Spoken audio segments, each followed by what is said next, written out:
এই জন্য বিরাদর ইসলাম, আজ পৃথিবীর মাটিতে মুসলমানদের মধ্যে অনেক রকমের দল আছে না নাই বাবা? একটু জোরে বলেন, আছে না নাই?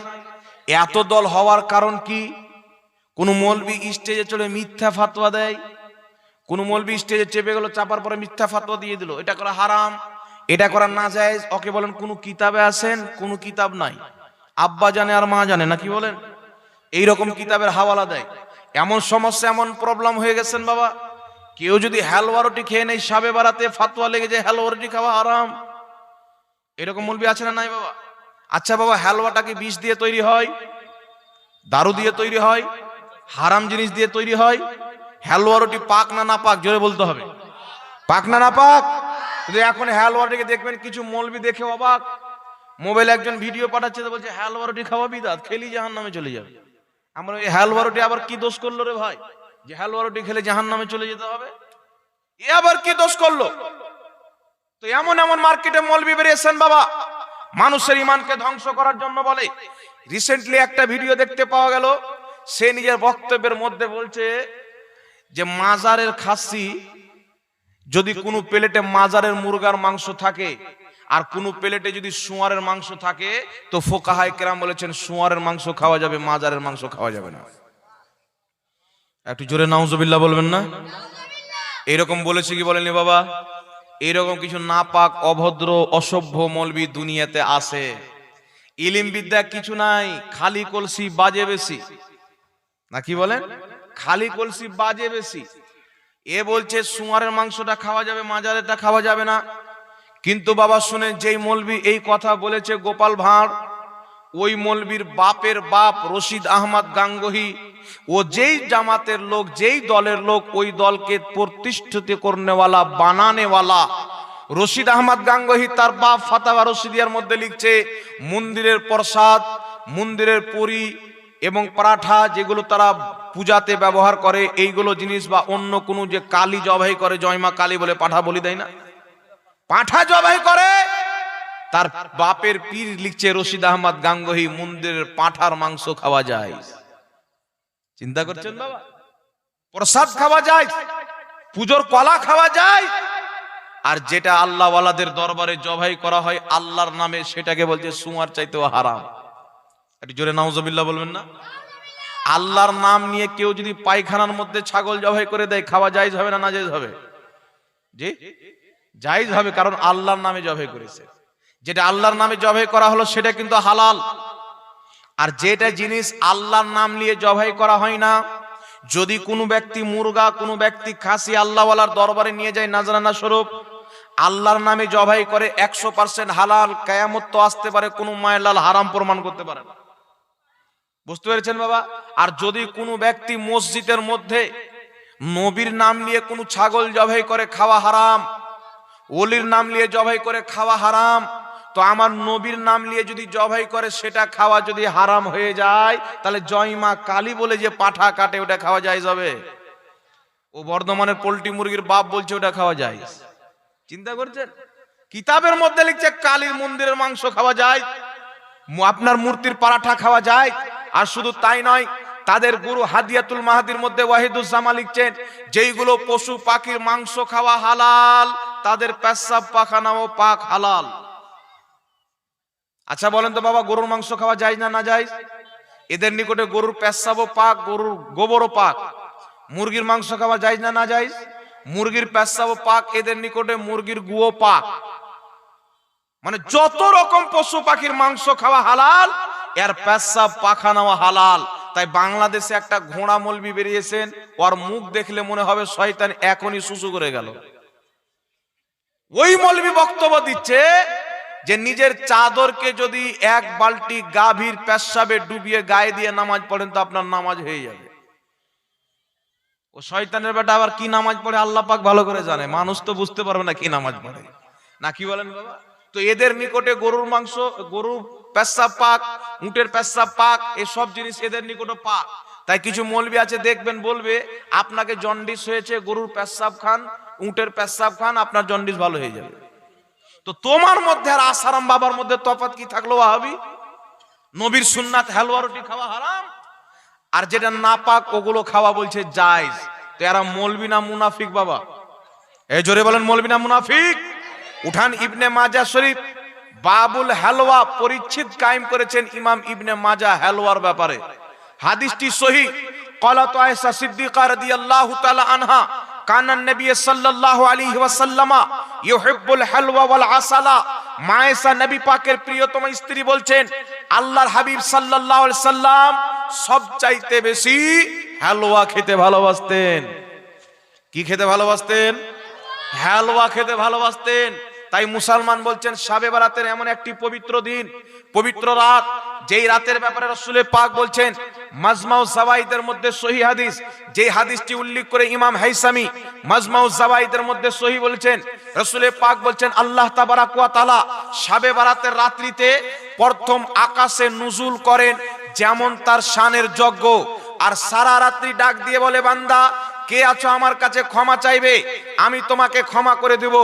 একমাত্র হিংসাকারী ব্যতীত, মূর্তি পূজক ব্যতীত আল্লাহ তাবারাক ওয়া তাআলা নিজের বান্দার যত বড় বড় গুনাহ আছে শাবে বারাতের রাত্রিতে সমস্ত গুনাহ maaf করে দেয়। জোরে বলতে হবে সুবহানাল্লাহ। এই জন্য আমার আপনার নবী বলছেন ইবনে মাজাহ শরীফের মধ্যে হাদিস, মিশকাত শরীফের মধ্যে হাদিস, রাসূল পাক বলছেন সুমু নাহারাহা, শাবে বারাতের দিনের বেলা তোমরা রোজা রাখো, ওয়া কুমু লাইলাহা, রাত্রি বেলা তোমরা ইবাদত করো। এটা এমন একটি রাত্রি যেই রাত্রিতে বান্দার গুনাহকে আল্লাহ ক্ষমা করে দেয়। তাই উলামায়ে কেরাম বলেছেন এই রাত্রি এমন পবিত্র রাত্রি, দিনটা এত পবিত্র, বান্দার গুনাহকে আল্লাহ ক্ষমা করে। তাই রোজা রাখার পর সন্ধ্যাবেলা মানুষ যে ইফতার করবে, ইফতারে যে খাবারটা থাকবে সেটাও যেন নবীর সুন্নাত মোতাবেক হয়।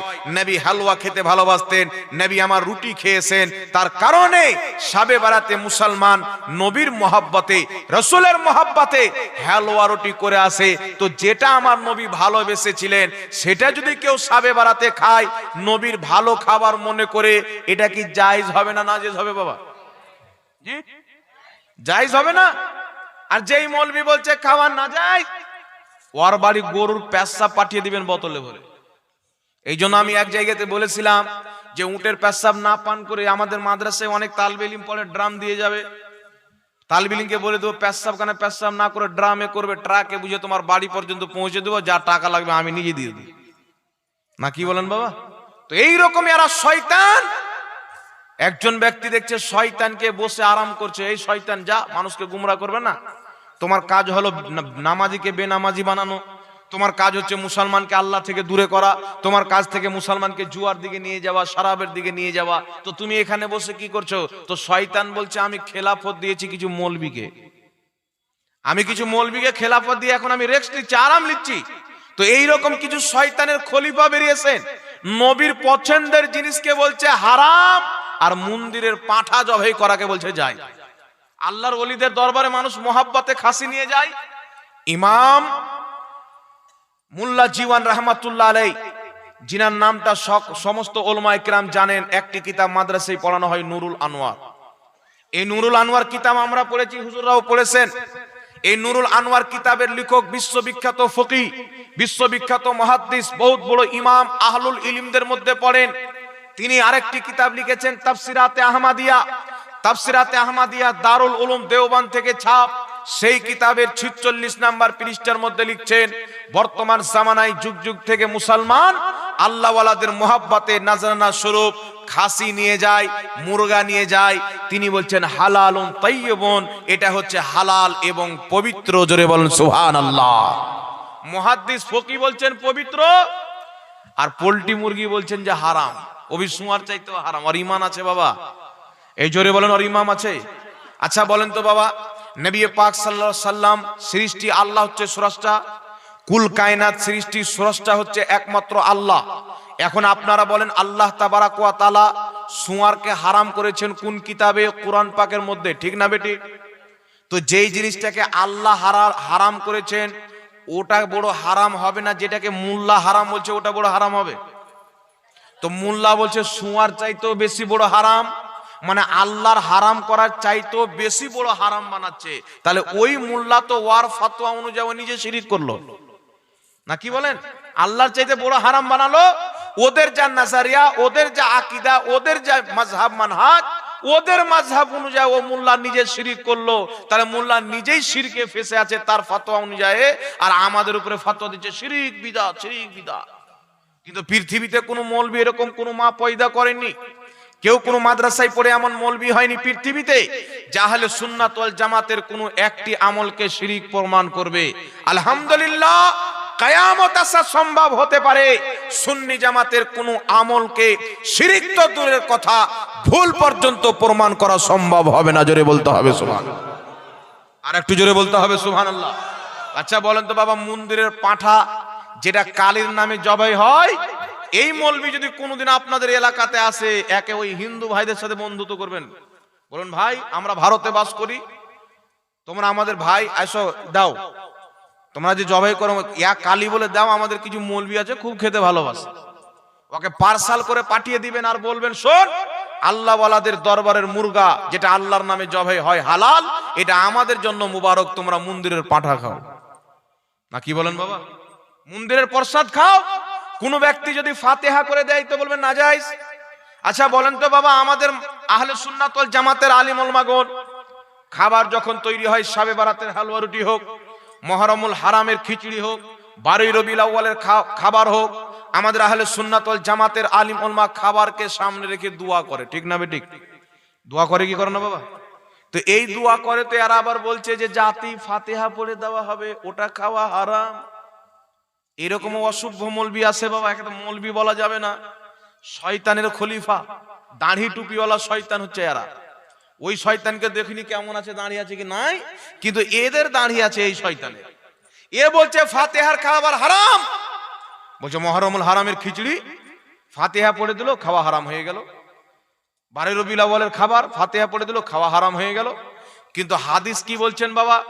মুসলিম শরীফের হাদিস, আমার আপনার নবী সাল্লাল্লাহু আলাইহি সাল্লাম যুদ্ধের ময়দানে আছেন, লড়াই করছেন, সাহাবা খাবার ফুরিয়ে গেছেন, আল্লাহর নবীর দরবারে এসে বলছেন ইয়া রাসূলুল্লাহ, আমাদের পেটে খাবার নাই, খুব খিদা লেগেছে, তো আপনি যদি অনুমতি দেন, খাবার তো শেষ হয়ে গেছে, যা রুটি নিয়ে এসেছিলাম, খেজুর নিয়ে এসেছিলাম, সব শেষ, তো আপনি যদি অনুমতি দেন, তো যেই সাওয়ারিগুলিতে আমরা চেপে এসেছি উট, তার মধ্যে কয়েকটা জবাই করে আমরা খেয়ে পেটটা ভরবো, তারপর আবার যুদ্ধ করব। আল্লাহর নবী বলছেন তাই করো। তো হযরত ওমর ফারুক বলছেন হুজুর এটা করলে হয় না, কারণ আমাদের সাওয়ারি যদি আমরা খেয়ে নি জবাই করে, তাহলে আমাদের জন্য রাস্তা চলাচল করা সমস্যা হয়ে যাবে না। কি বলেন বাবা? অসুবিধা দাঁড়াবে। ইয়া রাসূলুল্লাহ, ইয়া হাবিবাল্লাহ, আপনি আপনার সাহাবাকে বলেন তাদের কাছে যা খাবার আছে ওই খাবার আপনি নিয়ে ডাকেন, আর আপনি একটু বরকতের দোয়া করে দেন। সুবহানাল্লাহ। ফাতিহা কোথায় আছে দেখেন, মুসলিম শরীফের হাদিস। নবী পাক বলছেন, নবী পাককে ওমর ফারুক রাদিয়াল্লাহু তাআলা আনহু বলছেন ইয়া রাসূলুল্লাহ, আপনার সাহাবীকে বলেন যার কাছে যা খাবার আছে আপনার সামনে হাজির করে দিবে, আপনি একটু বরকতের দোয়া করে দেন, বরকত হয়ে যাবে, সবারই পেট ভরে যাবে। নবী পাক সাল্লাল্লাহু আলাইহি সাল্লাম বলেন ওমর তুমি খুব ভালো কথা বলেছো। সাহাবাকে নবী বললেন শুনো, যার কাছে যা খাবার আছে সব নিয়ে চলে এসো। আল্লাহর নবী একটা দাস্তারখান বিছালেন, একটা কাপড় বিছালেন। ওই কাপড় বিছানোর পর সাহাবায়ে কেরামকে হুকুম করলেন খাবার নিয়ে আসলেন। কোন সাহাবা এত বড় একটা রুটির টুকরা নিয়ে আসলেন, কোন সাহাবা 2-1টা খেজুর নিয়ে আসলেন, কোন সাহাবা এতটুকু আপনার ওই রুটির চামড়া নিয়ে আসলেন। এই করে প্রত্যেক সাহাবা নিয়ে আসলেন, অল্পটুকু খাবার হলো। আল্লাহর নবী সাল্লাল্লাহু আলাইহি সাল্লাম ওই খাবারকে সামনে রেখে আল্লাহর কাছে দোয়া করলেন। দোয়া করার পর নবী বলছেন সাহাবী তোমরা নিজের বাসনা নিয়ে এসো, বাসন নিয়ে এসো, তোমরা খাও। প্রত্যেক সাহাবী পেট ভরে খেয়ে নিলেন। আল্লাহর নবী বলছেন তোমাদের বাসনে ভরেও নাও। প্রত্যেক সাহাবী নিজের বাসনে ভরেও নিলেন। ভরার পরে সাহাবায়ে কেরাম বলছেন আমরা সবাই পেট ভরে খেয়েও নিলাম, আবার নিজের বাসনাতে ভরেও নিলাম, আর যা খাবার রাখা ছিল তা থেকেও গেল। জোরে বলো সুবহানাল্লাহ। এর নাম হচ্ছে ফাতিহা। আর একটা হাদিস আপনাকে শোনাচ্ছি, শুনেন। হযরতে জাবির রাদিয়াল্লাহু তাআলা আনহু নবী পাককে দাওয়াত দিচ্ছেন, ইয়া রাসূলুল্লাহ ওনার বাড়িতে একটা ছোট ছাগল আছে বাবা। ছাগলটার বয়স সেরকম হয়নি, ছোট বাচ্চা ছাগল জবাই করেছেন, খুব আরমান রাসূল পাককে নিয়ে আসবো, বাড়িতে খাওয়াবো। একজন বুজুর্গ ব্যক্তি যদি আমরা পাই বাড়িতে খাওয়াতে, তো আমরা খুব খুশি হয়ে খাওয়াই কি খাওয়াই না বাবা? একটু জোরে বলেন। একজন আল্লাহওয়ালা নেক ব্যক্তি আমার বাড়িতে দাওয়াত গ্রহণ করবে, খুব ভালো বরকত হবে, মেহমানকে খাওয়ালে বরকত হয়। তো সাহাবায়ে কেরামের খুব আরমান, নবী পাককে দাওয়াত দিয়ে সাহাবায়ে কেরাম খাওয়াচ্ছেন। হযরতে জাবির রাদিয়াল্লাহু তাআলা আনহু একটা ছাগল জবাই করেছেন। আর নবী পাককে ডাকতে পাঠিয়েছেন। ওনার স্ত্রী বলছেন, যাও রাসূল পাককে দাওয়াত দিয়েছো, আজকে আমরা নবী পাককে খাওয়াবো। সাহাবা এসেছেন, আমার নবীকে বলছেন, ইয়া রাসূলুল্লাহ, হযরতে জাবিরের বাড়ি আপনার দাওয়াত থাকলো। আমার নবীকে যেমন বললেন, আমার নবী সমস্ত সাহাবাকে বলছেন, সাহাবী তোমাদের দাওয়াত আজকে জাবিরের বাড়িতে থাকলো। একটু জোরে বলেন না সুবহানাল্লাহ। সবাই দাওয়াত দিয়ে দিলেন। দাওয়াত দেওয়ার পর আমার আপনার নবী কি একা দাওয়াত দিতে গেছিলেন? নবী পাক সমস্ত সাহাবীকে বলে দিলেন। বেচারা টেনশনে পড়ে গেলেন। এত বড় একটা ছোট বাচ্চা ছাগল, 2-3 জনের হবে কি হবে না আল্লাহু আলাম। নবী পাকের শত শত সাহাবী চিন্তায় পড়ে আছেন। বাড়িতে রান্না হচ্ছে, নবী পাক বসে আছেন, খাবার নিয়ে আসছেন না, লজ্জায় পড়ে গেছেন। সবারই তো হবে না, নিয়ে আসছেন না। রাসূল পাক বলছেন, নিয়ে এসো খাবার। নবী পাকের হুকুম হলো, খাবার আনা হলো। আমার আপনার নবী খাবারকে সামনে রেখে দোয়া করে দিলেন, হাঁড়িটাতে হাত দিয়ে দিলেন।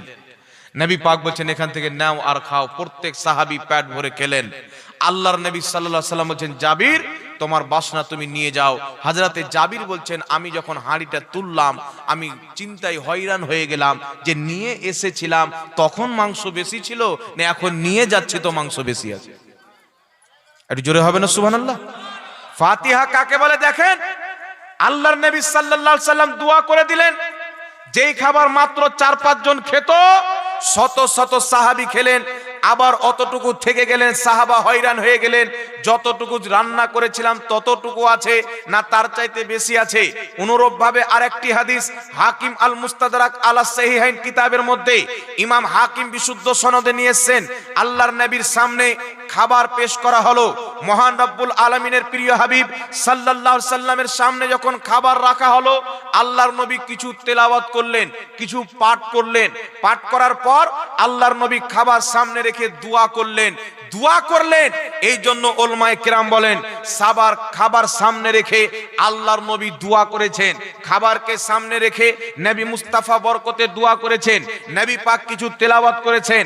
এই জন্য উলামায়ে কেরাম বলছেন, পৃথিবীতে সবচাইতে ফজিলতপূর্ণ তেলাওয়াতের জিনিস হচ্ছেন আল্লাহ পাকের পবিত্র কোরআন। তাই খাবারকে সামনে রেখে কোরআন তেলাওয়াত করে যাকে ফাতিহা বলা হয়, বরকতের জন্য দোয়া করবে। নবী মুস্তাফার সুন্নাতে আমল হয়ে যাবে। জোরে বলেন সুবহানাল্লাহ। রাসূলের সুন্নাতে আমল হয়ে যাবে। কিন্তু কিছু ঘোড়া মৌলবি, এ তো রাসূল পাকের হাদিস পড়েনি, ওর বাপের মাদ্রাসায় শিখিয়ে দিয়েছে ফাতিহা করা হারাম। বাপ যেটা শিখিয়ে দিয়েছেন ওটাই নিয়ে ব্যস্ত আছে। চাচা শিখিয়ে দিয়েছে হারাম, ওটাই নিয়ে ব্যস্ত আছে। কিন্তু আলহামদুলিল্লাহ আমরা আহলে সুন্নাত ওয়াল জামাত হাদিস পড়ে বক্তব্য দিই।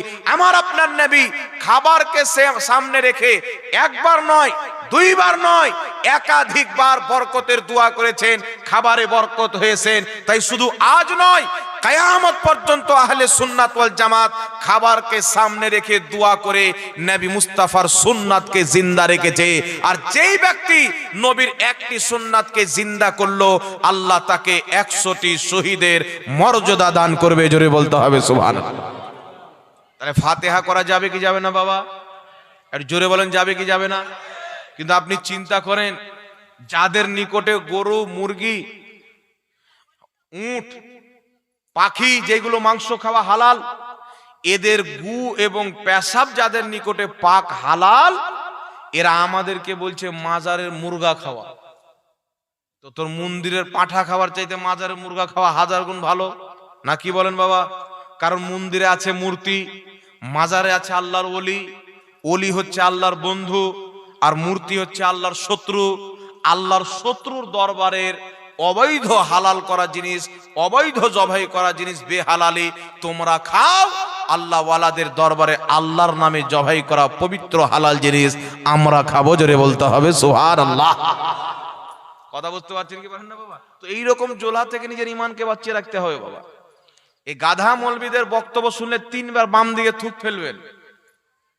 কথা বুঝছেন? শয়তান যখন মানুষকে হয়রান করে 3 বার থু থু করে বাম দিকে থুক ফেলে দেয়। নাকি বলেন আচম্বা, খুব ভয়ানক স্বপ্ন দেখে জেগে গেল, বাম দিকে 3 বার থুক ফেলে দেন। এগুলো মৌলবি হচ্ছে শয়তানের খলিফা। এদের এইরকম নাপাক ফাতোয়া যখন শুনবেন, একবার থুক বলবেন আর বলবেন লা হাওলা ওয়ালা কুওয়াতা ইল্লা বিল্লাহিল আলিল আযীম। তাহলে আপনার ঈমানটাও বাঁচবে, আপনার আকীদাটাও বাঁচবে। কথা বুঝতে পেরেছেন কি পারেননি বাবা? ইমানটাও বেঁচে যাবে, আকীদাটাও বেঁচে যাবে। এখন কথা হচ্ছে বাবা, মহব্বত করতে হবে আল্লাহর জন্য, মহব্বত করতে হবে রাসূলুল্লাহর জন্য। দোস্তি বন্ধুত্ব আল্লাহ আল্লাহ রসুলের জন্য, দুশ্মনী হবে আল্লাহ আল্লাহ রসুলের জন্য। ঠিক না বেঠিক? জোরে বলে। আমাদের একটা তরিকা, আল্লাহকে যদি রাজি করতে চাও মোহাম্মদ রসুল্লাহকে রাজি করো। তাই বেরেলির सरजमीन থেকে হুজুর তাজুল শরিয়া বলেছেন, নবী সে जो हो बेगाना उसे दिल से जुदा कर दे, পেদার মাদার বিরাদার মালো যা সব কুছ নবী पर फिदा कर दे। নবী থেকে যে আলাদা হয়ে গেল, অন্তর থেকে তাকে বের করে দাও, বাপ মা ধন সম্পদ সবকিছু নবী মুস্তাফার কদমে কুরবান করে দাও। জোরে বলেন সুবহানাল্লাহ। এটা হচ্ছে আমাদের আকীদা, এটা হচ্ছে আমাদের ইসলাম, এটা হচ্ছে আমাদের ঈমান, এটা হচ্ছে আমাদের তরিকা। নবীর জন্য পরিজন পড়লে জীবন তো দিব, পিতা মাতা আত্মীয় স্বজন সমস্ত জিনিস যেইভাবে সাহাবায়ে কিরাম রাসূলুল্লাহর কদমে কুরবান করে দিয়েছেন, আমরাও কুরবান করে নবীকে রাজি করব। আর আমরা মহান রব্বুল আলামিন আল্লাহ তাবারাক ওয়া তাআলাকে রাজি করার জন্য কত কিছু করেছেন। আল্লাহ বলছেন, ওয়ালা সাউফা ইউতিকা রাব্বুকা ফাতারদা, হে নবী আপনাকে এত দেব আপনি রাজি হয়ে যাবেন। আর জোরে হবে না সুবহানাল্লাহ? সাহাবী বলছেন, হুজুর আল্লাহ তো আপনাকে রাজি করবেন, আপনি কি নেবেন? তো আমরা থাকলে বলতাম, আল্লাহ 2 কুইন্টাল সোনা দিয়ে দাও, না কি বলেন? 2 কুইন্টাল সোনা দিয়ে দাও, একটা 4 চাকা গাড়ি দিয়ে দাও, সুন্দর একটা বাড়ি দিয়ে দাও, না কি বলেন? আর একটা বিয়ে শাদী করে বাচ্চা কাচ্চা হবে, খুব লাইফ স্টাইল একদম চাঙ্গা করে কাটাও। হ্যাঁ, কিন্তু আমার আপনার নবী দুনিয়াতে এসেছেন তো নিজের জন্য নয়, উম্মতের জন্য কান্না করেছে। দুনিয়া থেকে গিয়েছেন তো নিজের জন্য নয়, উম্মতের জন্য কান্না করেছেন। আমার আপনার রাসূল যখন পাহাড়ের চুটিতে ইবাদত করে কান্না করেছেন, উম্মতের জন্য চোখের পানি ফেলেছেন। আল্লাহ পাক জিবরিলকে পাঠিয়েছেন, জিবরিল যাও আমার নবীর দরবারে হাজির হয়ে 2টি অপশন দিয়ে দাও। আল্লাহ জিবরিলকে পাঠালেন, জিবরিল এসে বলছেন, ইয়া রাসূলুল্লাহ আপনার কান্না আল্লাহ সহ্য করতে না পেরে আপনার দরবারে 2টি অপশন পাঠিয়েছেন। একটি অপশন হচ্ছে আপনি গ্রহণ করেন যে আপনার অর্ধেক উম্মতকে আল্লাহ পাক বিনা হিসাব কিতাবে ডাইরেক্ট জান্নাত। কত উম্মত? অর্ধেক উম্মত বিনা হিসাব কিতাবে ডাইরেক্ট জান্নাত, এটা একটি অপশন। আর দ্বিতীয় নাম্বার অপশন হচ্ছে আপনি শাফাআতকে গ্রহণ করেন। দুটোর মধ্যে আপনি কোনটা নেবেন? তো আমার আপনার নবী বলছেন, জিবরিল আমি যদি এটা নিয়ে নিই যে আমার অর্ধেক উম্মত বিনা হিসাব কিতাবে জান্নাতে চলে যাবে, তাহলে আর অর্ধেক উম্মত আমার কি করবে? তাই আমি এই অপশনটা নিব না, আমি নিব শাফাআতকে। কিয়ামতের ময়দানে আমি মুস্তাফা ছুটাছুটি করে দৌড়াদৌড়ি করে আমার প্রত্যেকটা উম্মতকে জান্নাতে নিয়ে যাব। কেউ যদি নিজের আমলের কারণে, নিজের চরিত্রের কারণে, নিজের গুনাহের কারণে জাহান্নামে গিয়ে থাকে, আমি মুস্তাফা জাহান্নাম থেকে বের করে জান্নাতে নিয়ে যাব। জোরে বলেন সুবহানাল্লাহ।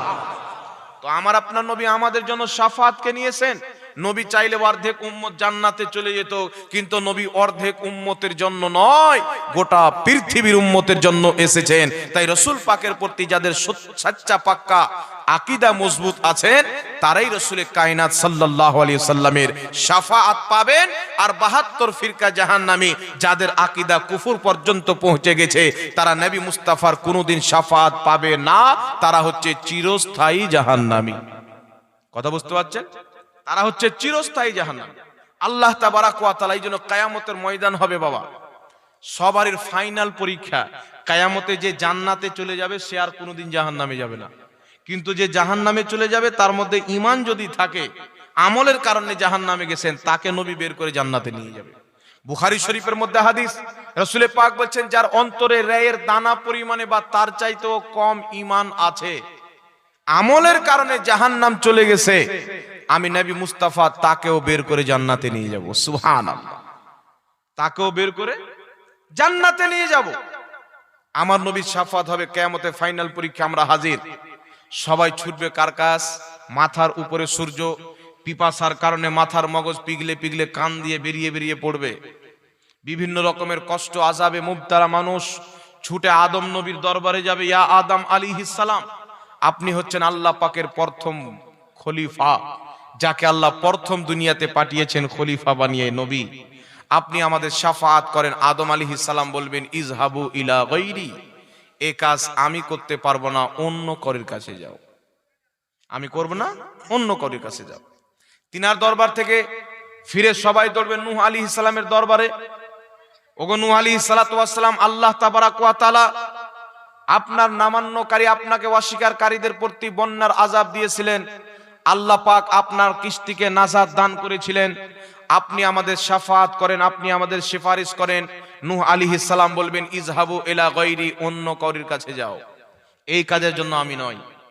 তারপরে আমরা ছুটে চলে যাব ইব্রাহিম আলাইহিস সালামের কাজ। ও ইব্রাহিম আলাইহিস সালাম, আল্লাহ পাক আপনাকে নামরুদের আগুনে হিফাজত করেছিলেন। নামরুদ যখন জ্বলন্ত আগুন আপনাকে ফেলে দেয়, আগুনকে আল্লাহ আপনার প্রতি ঠান্ডা করে দিয়েছিলেন, আগুন থেকে আল্লাহ আপনাকে নাজাত দান করেছিলেন। আপনি আমাদের শাফাত করেন। হযরতে আদম আলাইহিস সালাম বলবেন ইযহাবু ইলা গায়রি, এই কাজের জন্য আমি নয়, অন্য কারোর কাছে যাও। সেখান থেকে ছুটে মুসা নবীর দরবারে, প্রত্যেক নবী ফিরিয়ে দিবেন। আমরা ছুটে যাব ঈসা নবীর দরবারে। ঈসা আলাইহিস সালাম বলবেন শোনো, পৃথিবীর কোন নবী, কোন রাসূল আজ তোমাদের কোনো উপকার করতে চাইবেন না।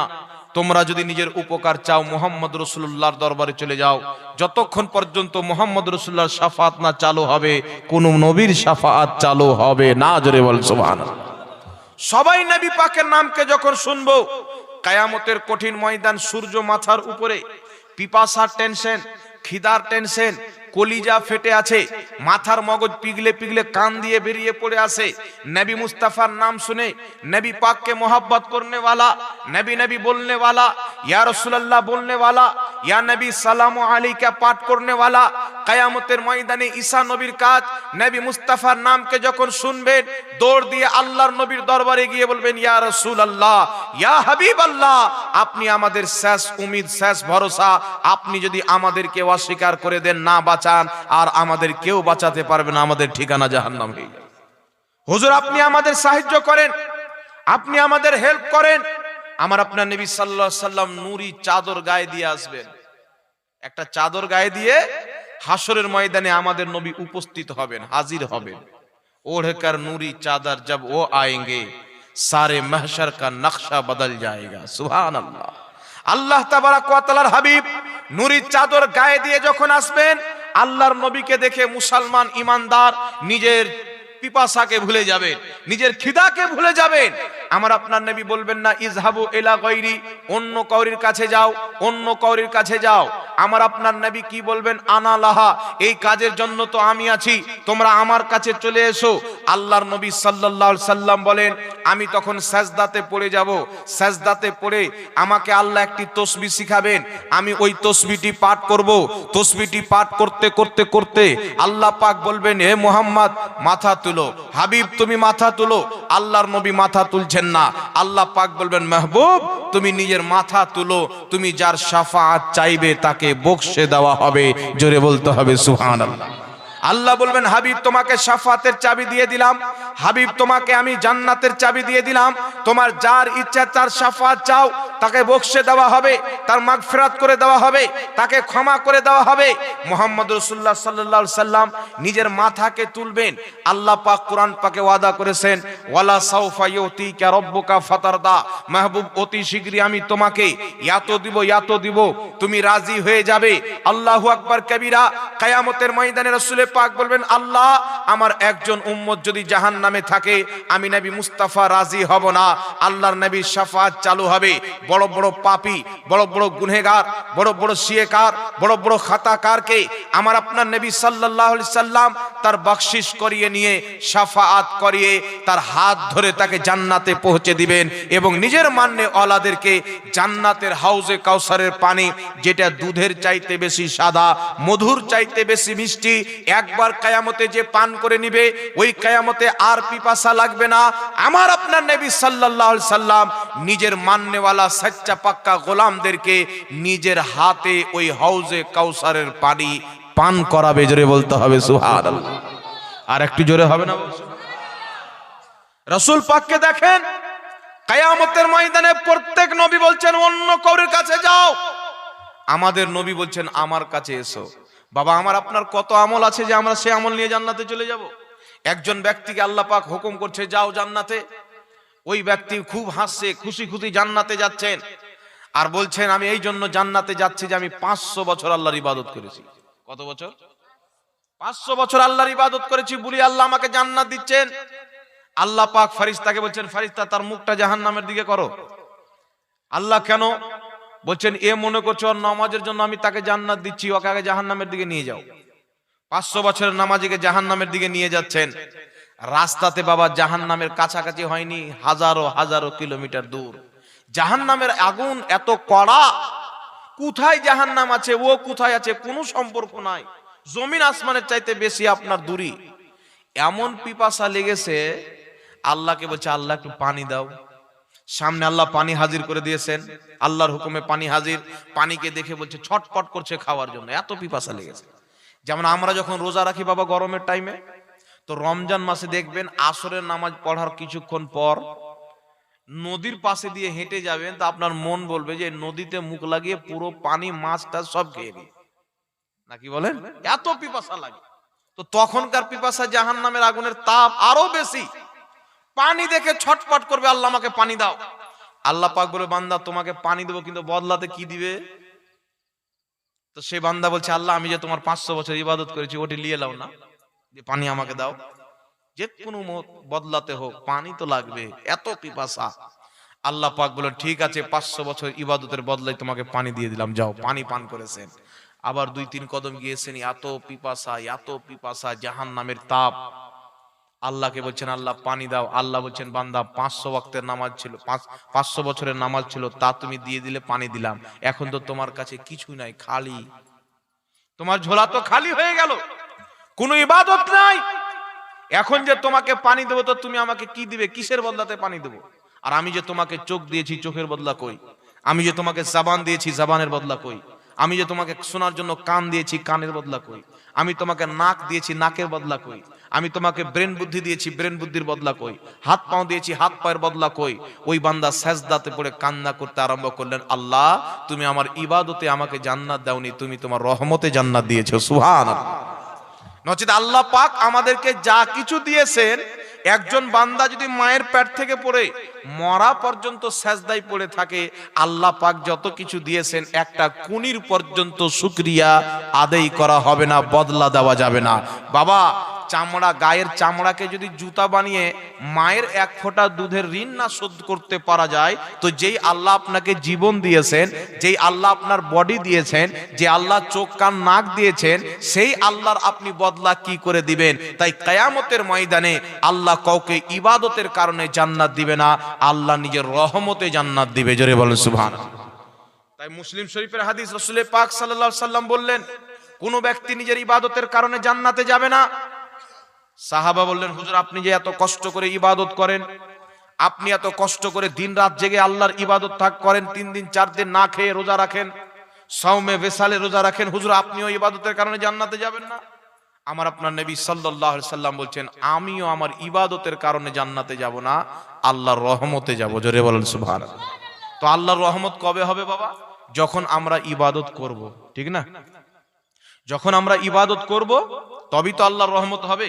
আল্লাহর রহমত যদি পেতে হয় নামাজ পড়তে হবে, আল্লাহর রহমত যদি পেতে হয় রোজা রাখতে হবে, আল্লাহর রহমত যদি পেতে হয় হজ করতে হবে, আল্লাহর রহমত যদি পেতে হয় যাকাত দিতে হবে, আল্লাহর রহমত যদি পেতে হয় দান করতে হবে, আল্লাহর রহমত যদি পেতে হয় মা বাপের সেবা করতে হবে, আল্লাহর রহমত যদি পেতে হয় সন্তানদেরকে ভালো শিক্ষা দিতে হবে।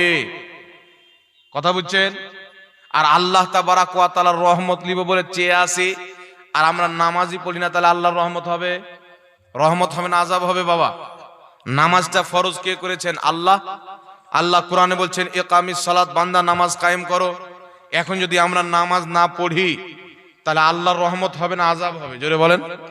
আল্লাহর রহমত কাদের জন্য? আল্লাহ কোরআন পাকে বলছেন ওয়াল্লাযীনা আমানু ওয়া আমিলুস সলিহাতি ফি রাউদাতিল জান্নাহ। আল্লাহ পাক বলছেন যারা ঈমান এনে ভালো আমল করে দুনিয়া থেকে বিদায় নেয়, আল্লাহ বলছেন ফি রাউদাতিল জান্নাহ, তাদের কবরটা জান্নাতের বাগান হয়ে যায়। জোরে বলেন না সুবহানাল্লাহ। ঈমান এনে ভালো কর্ম করে যারা দুনিয়া থেকে যায়, আল্লাহ তাদের কবরটাকে জান্নাতের বাগান বানিয়ে দেয়। তিরমিজি শরীফের মধ্যে একটি হাদিস লিপিবদ্ধ রয়েছেন, রাসূল পাক বলছেন যখন কোনো ঈমানদারকে, যখন কোনো মুমিন বান্দাকে, যখন কোনো পরহেজগার বান্দাকে দাফন করা হয়, সঙ্গে সঙ্গে আল্লাহ তার কবরটাকে জান্নাতের বাগান বানিয়ে দেয়। যখন কোনো বেনামাজিকে, যখন কোনো সুদখোরকে, যখন কোনো মদ পান করনেওয়ালাকে, যখন কোনো জুয়া খেলনেওয়ালাকে দাফন করা হয়, তার কবরটা সঙ্গে সঙ্গে জাহান্নামের টুকরা হয়ে যায়। তো নিজের কবরকে যদি জান্নাতের বাগান বানাতে হয়, ঈমান তো এনেছেন, আমলটা ভালো করতে হবে। না কি বলেন বাবা? এই জোরে বলেন। ঈমান তো এনেছেন, আমলটা ভালো করতে হবে। আর আপনি বলবেন না মুসলমান হয়ে গেছি মানে জান্নাত, তো আব্বার বাড়ি নয় যে আমার বাপ জান্নাত বানিয়ে রেখেছেন, যখন মন তখন চলে যাব, বিষয়টা এরকম নয়। ঈমান এনেছেন, ভালো আমল করেন, নামাজ পড়েন, সন্তানকে নামাজি বানান, স্ত্রীকে নামাজি বানান, ভালো কাজ করেন, হারাম থেকে বাঁচেন, হালাল পথে চলেন, তবে আপনি জান্নাতে হবেন। মদের বোতল টানলে হবে না। এখন মুসলমানের মধ্যে দেখবেন কিছু ছেলে এমন ভাবে মদ টানে, আপনি রাস্তায় দেখলে বুঝতে পারবেন না যেটা মুসলমানের বাচ্চা না হিন্দুর বাচ্চা। এরকম আছে না নাই বাবা? আমার আপনার নবী সাল্লাল্লাহু আলাইহি সাল্লাম বলছেন, যেই ব্যক্তি নিজের সাবানে একটিবার মদের বোতল লাগিয়ে এক ফোঁটা মদ পান করেছে, কিয়ামতের ময়দানে নবী পাকের হাউজে কাউসারের পানি তার জন্য বৈধ হবে না। নবী বলছেন, আমি তাকে হাউজে কাউসারের পানি পান করাবো না। যেই ব্যক্তি মদ পান করেছে, রাসূল পাক বলছেন, যেই ব্যক্তি সুদ খায়, সেই ব্যক্তির পেট কিয়ামতের ময়দানে বিল্ডিং এর মতন হয়ে যাবে। সেই পেটের মধ্যে হাজার রকমের বিচ্ছু, হাজার রকমের সাপ তার পেটের মধ্যে হবে। যেমন মায়ের মধ্যে সন্তান থাকে, তার পেটের মধ্যে হাজারো সাপকে আল্লাহ পাক ভরে দিবেন। জাহান্নামের বিষাক্ত বিচ্ছু, পিঁপড়া, এগুলোকে আপনার পেটের মধ্যে ভরে দিবে। আর সেই কিয়ামতে ছটপট ছটপট করবে, এত ছটপট ছটপট করবে, আল্লাহর কাছে ক্ষমা চাইবে, কিন্তু সুদখোরকে আল্লাহ ক্ষমা করবে? জোরে বলেন, ক্ষমা করবে? এই জন্য বিরাদর ইসলাম, কোন গ্রামে যদি সুদখোর থাকে, কোন সমাজে, আমরা 10 জন, আমাদের দিকে সমাজ হয় না, আপনাদের দিকে হয় হযরত? আপনি সমাজে আছেন, 20টা ঘর একটা সমাজে আছেন, সেই 20 ঘরের মধ্যে যদি কোনো সুদখোর থাকে, সুদখোরকে বের করেন, নচেত আপনি নিজে সমাজ থেকে বের হয়ে যান। কোন ব্যক্তি যদি সুদ খায়, তার সাথে কুরবানির যদি ভাগা হয়, সেই ব্যক্তি যেই গরুতে আপনার ভাগা দিবে, সেই গরুতে আপনি হালাল খানেওয়ালা, আপনার ভাগ দেওয়া চলবে না। কথা বুঝতে পেরেছেন? যে ব্যক্তি সুদ খাবে, সুদখোর যেই গরুতে ভাগা দিবে, সেই গরুতে আপনার ভাগা দেওয়া চলবে না। সুদখোরের বাড়িতে যদি কোনো অনুষ্ঠান হয়, সুদ ব্যতীত অন্য কোনো তার ইনকাম যদি না থাকে, যে আপনি এটা মনে করে যাবেন একটা হালাল ব্যবসা আছে, ওটার খাবার খাওয়াচ্ছে, যদি অন্য কোনো লাইন না থাকে, সুদই খাচ্ছে, আর যা ব্যবসা করেছেন ওটাও সুদের টাকাতে, তাহলে ওই ব্যক্তির বাড়ি যদি কোনো অনুষ্ঠান হয়, সেই অনুষ্ঠানে আপনার জন্য খেতে যাওয়া জায়েজ হবে না। কারণ খাবারটা হালাল না হারাম বাবা? জোরে বলেন, হালাল না হারাম? খাবারটা হারাম, এই জন্য তার বাড়িতে খেতে যাওয়া যাবে না। সুদখোরের বাড়িতে নিজের মেয়ের বিয়ে দেওয়া যাবে? যাবে? আপনি দেখতে পাচ্ছেন লোকটা হারাম খাচ্ছে, ওই হারাম খানেওয়ালার বাড়ি যখন আপনার মেয়ের বিয়ে দিবেন, তো আপনার মেয়েটাকে হারামখোর বানাবে কি বানাবে না? আপনার মেয়েকে হারাম খাওয়াবে কি খাওয়াবে না? তাহলে শরীয়ত কি বলছে? তোমার মেয়েকে হারাম খাওয়াও না হালাল খাওয়াও? কথা বলেন। হালাল লোকমা ইনকাম করে নিয়ে এসে নিজের ছেলের মুখে দিতে হবে, নিজের মেয়ের মুখে দিতে হবে, ঠিক না বেঠিক বাবা? একটু জোরে বলেন। এই জন্য হালাল উপার্জন করেন, হালাল ইনকাম করেন, সুদখোরকে ঘৃণা করেন।